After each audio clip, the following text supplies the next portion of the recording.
함께 말씀 보겠습니다. 오늘 말씀은 누가복음 16장 1절에서 9절 말씀입니다. 누가복음 16장 1절에서 9절 말씀, 신약성경 122쪽, 123쪽쯤에 있습니다.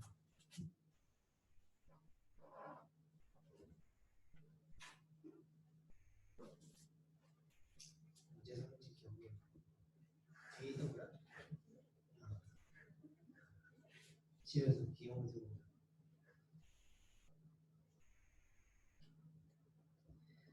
한 절씩 번갈아가면서 읽고 구절을 함께 읽겠습니다. 제가 먼저 읽습니다. 또한 제자들에게 이르시되 어떤 부자에게 청지기가 있는데 그가 주인의 소유를 낭비한다는 말이 그 주인에게 들린지라. 주인이 그를 불러 이르되 너는 이렇게 하여라. 이 말이 거짓이냐? 내가 너는 이를 쓰라. 청지기 주를 하지 못하리라. 청지기가 속으로 이르되 주인이 내 직분을 빼앗으니 내가 무엇을 할까? 땅을 파자니 힘이 없고 빌어먹자니 부끄럽구나. 내가 할 일을 알아보라. 이렇게 하면 직분을 빼앗기는데 사람들이 나를 자기 집으로 영접하리라. 주인에게 빚진 자를 일일이 불러다가 먼저 온 자에게 이르되 내가 내 주인에게 얼마나 빚졌느냐.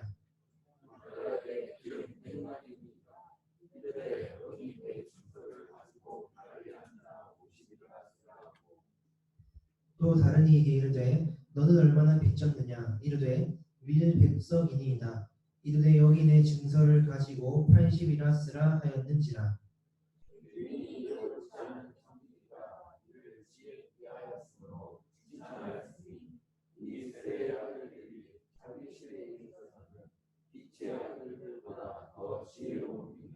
함께 읽겠습니다. 내가 너희에게 말하노니 불의의 재물로 친구를 사귀라. 그리하면 그 재물이 없어질 때에 그들이 너희를 영주할 처소로 영접하리라. 아멘. 오늘은 불의한 재물로 친구를 사귀라 라는 제목으로 함께 말씀 보겠습니다. 어떤 친구를 만나는가 하는 건 굉장히 중요합니다.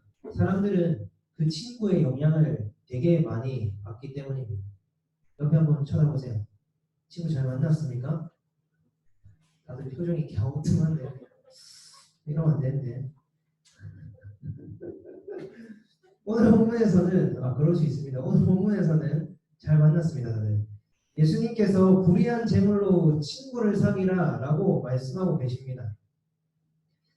어떤 친구를 만나냐는 굉장히 중요한데 그럼 예수님께서는 왜 하필 의로운 재물, 깨끗한 재물로 친구를 사귀라고 하는 것이 아니라 왜 불의한 재물로 친구를 사귀라고 말씀하고 계실까요? 이에 대해서 오늘 본문을 통해 함께 살펴보고자 합니다. 오늘의 비유는 앞에 15장에서부터 쭉 이어져 나오는 비유입니다. 15장에서 비유는 우리가 살펴보았듯이 주인이 잃은 양을 되찾고 주인이 잃은 드라크마를 되찾고 또 아버지가 잃은 아들을 되찾는 비유였습니다. 그런 내용이었죠. 그래서 그 비유의 주인공은 주인과 아버지였습니다. 그 잃어버린 것들을 찾아내는 그 주인의 열심, 그리고 잃은 아들을 찾아내시고 또 용서하시는 그 아버지의 은혜와 사랑, 그것이 주제였죠. 이러한 흐름 속에서 오늘의 본문이 등장하고 있는 거예요. 불의한 청지기 비유가. 즉 오늘의 비유의 주인공 역시 그 불의한 청지기를 용서하시는 주인인 겁니다. 비유의 내용을 보면 이 청지기가 주인의 소유를 낭비한다는 소문이 그 이야기가 주인에게 들립니다. 그런데 이 주인은 이것에 대하여 이것이 맞는지 틀린지 시시비비를 따지질 않는 거예요. 조사를 해야 될 거 아니에요. 내 소유를 낭비한다 했으면 진짜 낭비를 했는지 어디에서 낭비를 했는지 조사를 하고 진짜 낭비를 했으면 그때 처벌을 해야 되는데 오늘 본문에서 볼 때는 그런 것에 대한 조사를 전혀 하지 않습니다. 그 소문이 들리자마자 청지기를 바로 불러서 너 왜 그랬어? 넌 해고야. 바로 잘라버리는 거예요. 그렇다면 청지기의 반응은 이런 걸 경험했다면 뭐 진짜 자기가 잘못했으면 용서를 하면서 자신을 변호하면서 오해를 풀고자 하거나 그것이 억울하다면 그 오해를 풀고자 해야 되는 거예요. 주인에게. 그런데 이상하게도 이 청지기는 그렇게 하지 않습니다. 자신이 용서받고자 더 노력하거나 뭐 오해를 풀려고 하거나 어떤 해명을 하지 않는 거예요. 오히려 그냥 더 불의한 짓을, 더 옳지 않은 짓을 합니다. 자기 마음대로 주인에게 빚진 자들을 불러 모아서 그들의 빚을 깎아주는 거예요. 자기 마음대로. 더 주인의 소유에 해를 끼치고 있는 거죠. 그런데 이것보다 더 이상한 점이 발견됩니다.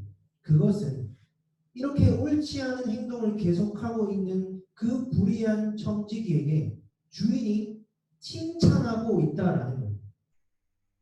분명히 이 청지기는 계속 잘못하고 있는데 옳지 않은 짓을 하고 있는데 주인은 그 모습을 보고 지혜 있다라고 칭찬을 지금 하고 있는 겁니다. 심지어 여기서 칭찬하다 이런 이 단어의 속에 담겨진 의미는 찬양하다, 칭송하다 라는 의미이며 이것은 하나님께 찬양할 때, 하나님을 칭송할 때 사용되는 단어입니다. 그런데 지금 그 단어를 주인이 이 옳지 않은 청지기에게 사용하고 있는 거죠. 먼저 여기서 잠시 이 비유를 듣고 있는 그 사람들에 대해서 또 잠시 살펴볼 필요가 있습니다. 이 비유를 듣고 있던 사람들은 15장 1절과 2절을 보면 모든 세리와 죄인들 그리고 바리새인과 서기관들입니다. 바리새인과 서기관들은 율법의 대표들입니다. 그 누구보다 하나님의 말씀을 잘 알고 외우고 있으며 그 누구보다 이 말씀을 잘 지켜내던 사람들입니다. 그리고 모든 세리와 죄인들은 뭐 말할 것 없이 사람들이 그냥 같이 있기도 싫어하고 같이 밥 먹기도 싫어하고 무시하고 천대받는 그런 부류의 죄인들이란 말이죠. 그 율법에 의해 고발당하는 율법에 의해 너희는 더러워 불의해 옳지 않아라고 판단되는 그 죄인들이란 말이죠. 그 두 부류의 사람들이 지금 예수님의 비유를 듣고 있는 거예요. 이때 율법의 대표인 바리새인과 서기관들은 예수님의 비유를 들으면서 굉장히 화가 났을 겁니다. 그 탕자, 돌 맞아 죽어 마땅한 그 아들을 아버지 마음대로 용서하시고 다시 아들을 삼아주시는 그 아버지, 지금도 옳지 않은 청지기를 주인이 그냥 지혜롭다고 칭찬하며 용서하고 계시는 이 주인, 이것을 보면서 막 화가 났을 거예요. 왜냐하면 이들의 율법에 의하면, 이들이 죽고 못 사는 그 율법에 의하면 이들은 반드시 처벌당해 마땅했기 때문에 이들은 반드시 돌에 맞아 죽어야 했고 이들은 반드시 쫓겨나야 했습니다. 적어도. 그런데 그들을 용서하시는 그 아버지와 주인을 보며 바리새인과 서기관들은 열이 받았을 겁니다. 이해되지 않았을 거예요. 그런데 그런 이들에게, 그 바리새인과 서기관들 그리고 모든 세리와 죄인들에게 예수님께서는 그것을 이 비유를 통해 선포하고 계시는 거예요. 너희가 그렇게 율법을 죽고 못 살도록 지키며 살아가지만 율법으로 너희가 구원을 받는 거 아니야. 그 율법으로 말미암아 너희가 하나님 앞에 칭찬받는 거 아니고 너희가 그 율법으로 말미암아 그걸 너희가 얼마나 외우고 얼마나 지켰는가, 그것에 대해서 하나님이 너희를 사랑하시고 선택하시고 용서하시는 게 아니다. 그걸로 말미암아 너희가 의롭다고 불려지는 게 아니다. 너희는 끝까지 불의한데 그런 너희를 용서하시고 그런 너희를 붙드시고 그런 너희를 부르셔서 그냥 품어 안으시는 그 아버지의 사랑으로 말미암아 그것으로 말미암아 너희는 구원을 받는 거예요. 그 주인과 그 아버지, 그 하나님 아버지의 은혜와 긍휼로 말미암아 너희는 구원을 받는다 그것을 예수님께서 이 비유들을 계속 말씀하시면서 설명하고 계시는 거예요. 여러분, 율법과 은혜는 공존할 수 없습니다.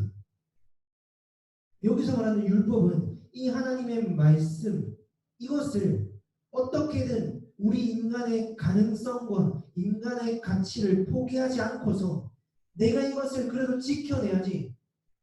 그래도 내가 이것을 할 수 있어. 이것으로 말미암아 내가 이것을 지켜내므로 말미암아 이렇게 살아내므로 말미암아 하나님께 칭찬받고 충성되다 여겨질 수 있어. 이것으로 내가 하나님께 영광을 내고 내가 살아내고 지켜내는 것으로 말미암아 하나님을 기쁘시게 할 수 있어 라고 생각하는 거예요. 여기서 말하는 율법은 하나님께서는 우리에게 내가 너희를 위해 다 이루었다. 내가 너희를 위해 전쟁에서 다 승리했다. 너희는 이제 참여해서 누려라라고 하시는데 우리는 끊임없이 그래도 하시는 거예요. 그래도 하고 있는 거예요. 집에 가서 엄마가 가만히 앉아있어. 내가 밥 차려줄게. 내가 설거지 다 해줄게 하고 있는데 설거지 다 했는데 가가지고 다시 그릇 다 꺼내가지고 내가 다시 닦으려고 하고 있는 거예요. 밥 다 차려줘가지고 이제 먹기만 하면 되는데 다시 부엌으로 가서 라면 또 끓이고 있는 거예요. 은혜를 베풀고 계신데 그 은혜를 누리지 못하고 내가 그래도 뭔가를 해야지. 그래도 내가 이것을 지켜내야지. 예수께서 다 이루시고 다 완성하셨는데 그래도 내가 다시 지켜내야지. 그러고 있는 거예요. 그렇게 율법과 은혜는 공존할 수 없단 말이에요. 그 말은 모순입니다. 하나님의 전적인 은혜입니다. 오직 하나님의 은혜입니다. 라고 말하면서 그래도 우리가 이렇게 살아내야 됩니다. 라고 말한다는 것은 하나님의 은혜에 대한 배신입니다. 그 하나님께서 우리에게 베푸신 은혜와 사랑을 그 은혜는 전적인 은혜임에도 우리는 그 은혜를 전적으로 믿지 못하고 있다는 겁니다. 그래서 이 비유의 마지막에서도 13절에서 이렇게 말합니다. 집 하인이 두 주인을 섬길 수 없나니 혹 이를 미워하고 저를 사랑하거나 혹 이를 중히 여기고 저를 경히 여길 것이니라. 너희는 하나님과 재물을 겸하여 섬길 수 없느냐. 물론 바리새인과 서기관들 중에 재물을 좋아하는 사람들도 있습니다. 바로 뒤에 14절에서도 바리새인들은 돈을 좋아하는 자들이라 라고 기록하고 있죠. 그런데 성경 속에서 이 재물이라는 것은 그 1차적으로 돈도 의미하지만 하나님보다 더 중요하게 생각하는 것, 그 모든 것들이. 그리고 이 당시의 바리새인과 서기관들은 그 구약의 마지막 에스라 느헤미야 끝나고 그 이후부터 예수님이 오실 때까지 약 400년의 공백기가 있었다라고 해요. 성경에 기록되지 않는 하나님께서 침묵하셨던 그 기간을 지나면서 이들이 어떻게 생각했냐면 우리가 다시 하나님의 말씀을 열심히 읽고 지켜내자. 그 지켜내는 것으로 하나님을 기쁘시게 하자. 자꾸 성경 속에서 예수님이 바리새인과 서기관들한테 자꾸 뭐라 하니까 야 이 독사의 새끼들아라고 하니까 우리가 뭐 나쁘게 생각하거나 뭐 이들이 막 살거나 그렇게 간혹 생각할 수 있는데 결국 그렇지 않습니다. 이들은 그 누구보다 하나님의 말씀을 열심히 읽었고 누구보다 열심히 외웠고 누구보다 이것을 지켜 행하려고 했습니다. 다만 그 안에 있는 의미를 몰랐을 뿐이죠.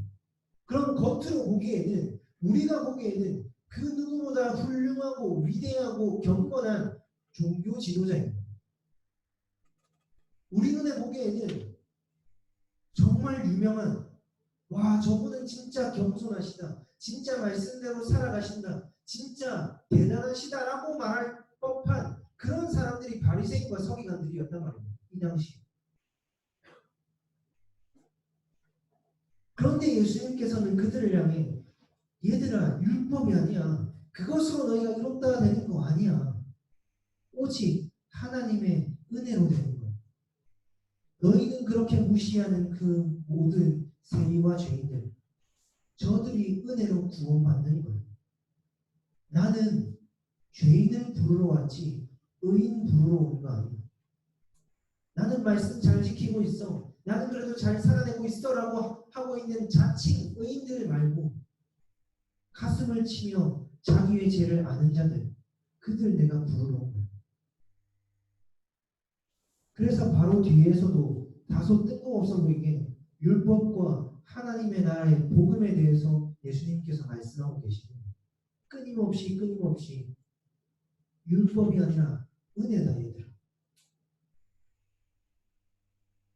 우리의 행위가 아니라 너희의 행위, 우리 어떤 공로, 업적이 아니라 너희는 여전히 안진뱅이처럼 앉아있고 소경처럼 한 치 앞도 보지 못하고 귀머거리처럼 하나님의 말씀을 들으려고 하지 않는 너희, 그런 너희에게 내가 찾아가서 너희를 건져줄 거야.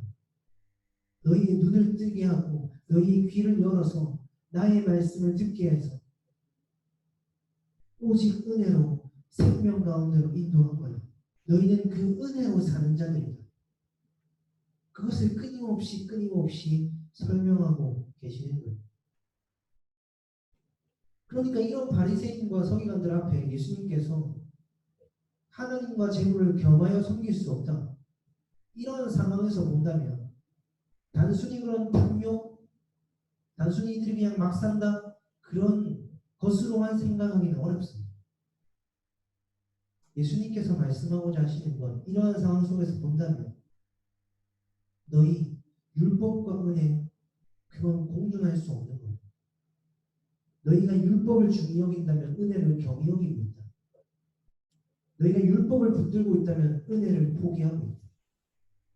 반대로 은혜를 붙든다면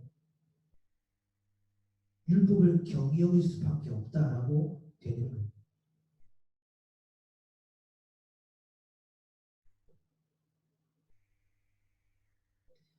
우리가 에덴 동산 안에 있었다면, 여전히 선악과를 따먹기 전 에덴 동산 안에 있었다면 하나님의 말씀에 옳지 않은 것이 있습니까? 모두 다 옳습니다. 그렇게 이것을 지켜 행하는 것이 맞았을 겁니다. 에덴 안에 있었다.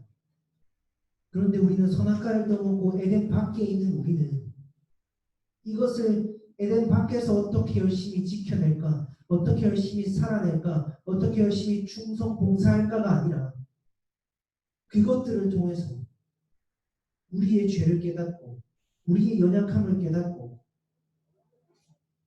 그리스도께로 가야죠. 그리고 그 그리스도로 말미암아 에덴 안으로 인도받아야죠. 그것이 우리에게 필요한 겁니다. 다시 본문으로 와서 그렇게 청지기는 율법에 의해 고발을 당했단 말이에요. 율법에 의해 고발을 당해서 불의한 청지기가 되었어요. 그리고 주인은 그것에 대해서 어떤 것도 따지지 않고 해고 통보를 해버렸고 청지기는 그 앞에서 끝까지 불의한 짓을 계속해서 하고 있습니다. 그리고 주인은 그것을 지혜롭다라고 찬양하고 있죠. 왜냐하면 청지기가 자기의 어떤 노력이나 자기의 어떤 선행으로 자기의 불의를 가려보려고 그 선행 뒤에 숨으려고 하지 않았기 때문에, 그리고 그냥 자기의 불의를 폭로당하면서 심지어 그 불의한 모습도 계속 가지고 있으면서 그냥 주인에게 모든 걸 맡긴 거예요. 그 주인의 선택, 그 주인의 은혜와 긍휼, 그 자비에 맡긴 거예요. 주인께서 알아서 하십시오. 사실 우리는 무엇을 어떻게 얼마나 하든지 불의합니다. 이렇게 말하면 오해의 소지가 많을 수도 있겠지만 우리는 헌금을 해도 불의하고 헌금을 하지 않아도 불의합니다. 우리는 기도를 해도 죄고 하지 않아도 죄입니다. 말씀을 읽어도 죄고 읽지 않아도 죄입니다. 왜? 말씀을 읽으면서도 그 안에 있는 한 구절 안에 있는 의미를 발견하고 그것을 놓고 씨름하기보다 몇 독 했느냐? 니 몇 독 했는데? 나 10독, 100독 했다. 아직도 7독, 8독밖에 못했냐? 자기의 의와 자랑으로 삼는 거예요. 그 한 구절의 의미를 찾아내는 것보다 그냥 얼마나 읽었느냐가 중요한 거예요. 기도를 하면서도 여전히 무엇을 기도해야 하는지를 모른 채 내 필요, 내 뜻, 내 소망을 구하고 있는 거예요. 하늘의 뜻이 우리에게 이루어져야 하거든요. 끊임없이 우리는 우리의 뜻이 하늘에 이루어지길 바라고 있는 거예요. 그것에 하나님의 뜻이라고 대입하면서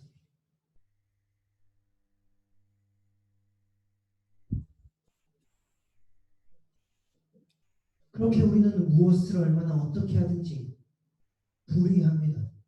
왜냐하면 우리는 선악과를 따먹고서 우리가 하나님처럼 되고자 하는 죄인들이기 때문입니다. 그렇기 때문에 우리가 하는 것에는 죄가 묻어나오기 때문입니다. 그런데 우리는 그런 우리의 모습을 폭로당하는 것을 원하지 않습니다. 우리가 죄인이라는 것을 폭로당하기를 원하지 않아요. 왜냐하면 그 자리는 부끄럽거든요. 어떻게든 나의 선행으로, 어떻게든 나의 신앙생활로 이걸 가려보려고 하는 것, 그 뒤에 숨어보려고 하는 것.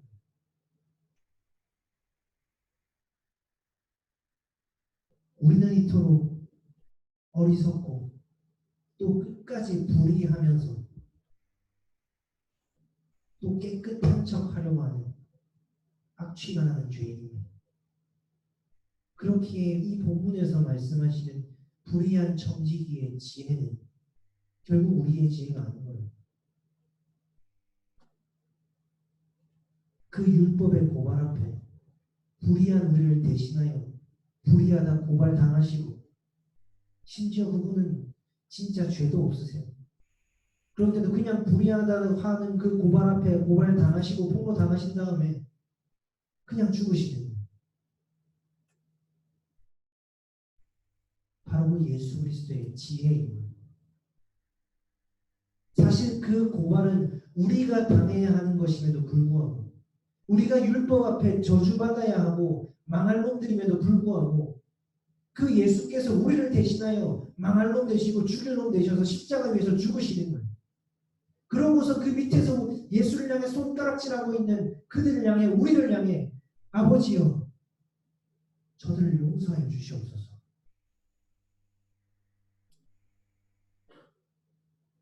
그 은혜로 우리가 사는 거예요. 그 예수 그리스도의 불의한 피값으로 말미암아 우리가 용서받는 거예요. 그것으로 말미암아 예수님께서 우리의 친구 되어 주시고 그것으로 말미암아 진정한 위로와 만족으로 그 기쁨 가운데로 인도해 주시는 거예요. 이것이 오늘 보면 9절에서 말하는 불의한 제물로 친구를 사귀라.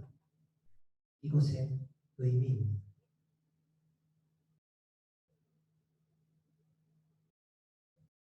그 예수 그리스도께서 진짜 불의한 우리를 대신하여 불의한 자 되시고 그 폭로 앞에 율법의 고발 앞에 그냥 십자가 지시고 죽으신 것.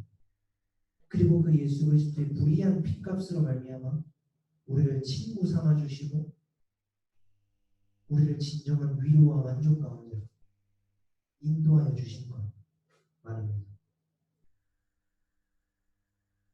그렇게 불의한 제물이신 예수 그리스도의 친구 삼아 주신 그 우리 성도들로 하여금은 우리의 삶 가운데 율법을 통해서 끊임없이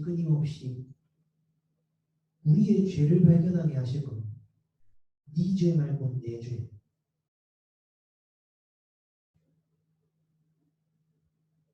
끊임없이 가슴 치며 애통하는 마음으로 그 나의 죄를 깨닫게 하실 거예요. 그리고 비로소 그런 나를 위해 불의한 피값을 내어주신 그것으로 나를 친구 삼아주신 그것으로 나를 생명으로 인도하시고 참된 위로와 만족을 주신 그 예수 그리스도를 발견하게 하실 겁니다. 말씀 맺겠습니다. 마지막으로 말씀 맺으면서 고린도후서 5장 21절을 보면 이렇게 기록합니다. 되었나요? 하나님이 죄를 알지도 못하신 이를 우리를 대신하여 죄로 삼으신 것은 우리로 하여금 그 안에서 하나님의 의가 되게 하려 하심이라. 여러분, 하나님께서 죄가 없으신 자신의 독생자 예수 그리스도를 죄로 삼으신 것은 진짜 죄로 가득한 불의한 우리를 하나님 앞에서 의롭다 여기시기 위함입니다. 그런즉 부디 자꾸만 이 율법을 나의 죄를 가려 보려는 그 선행의 도구로 사용하지 마시고 그저 이 율법 앞에 부끄럽고 낱낱이 다 나의 죄를 폭로당하는 그 자리 앞에 서게 되기를 바랍니다. 그것이 너무나도 아프고 불편하고 싫고 짜증나겠지만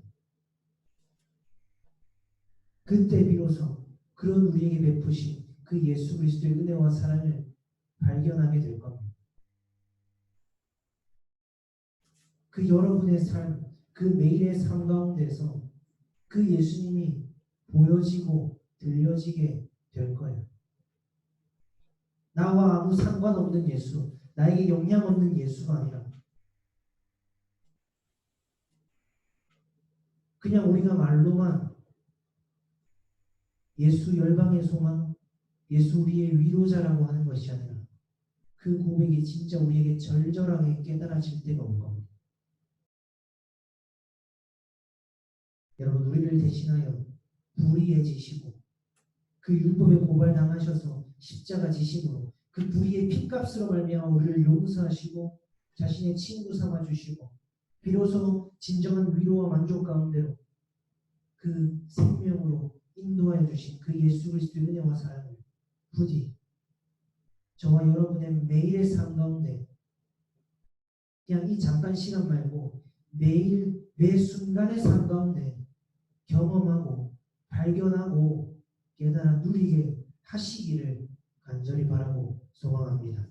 기도하겠습니다.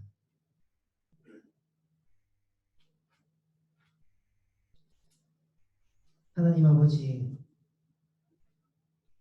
우리는 여전히 은혜를 이용하여 우리 마음대로 방종하여 살거나 그것이 아니라면 이 율법을 우리의 죄를 가려보려는 무화과 나무 잎으로 사용하는 끝까지 불의한 옳지 못한 우리임에도 불구하고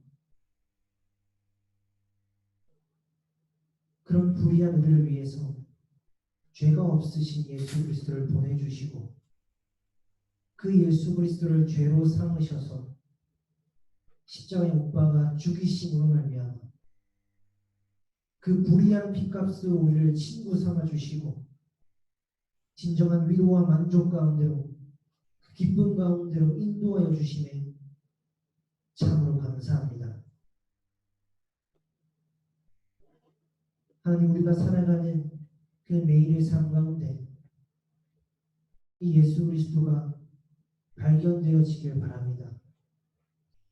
이 예수가 나의 상황과 문제와 어려움, 그것들과 아무 상관없는, 그것들에 아무 영향 없는 예수가 아니라 진정 나의 삶에 위로와 만족과 소망 되시는 예수 그리스도가 되기를 바랍니다.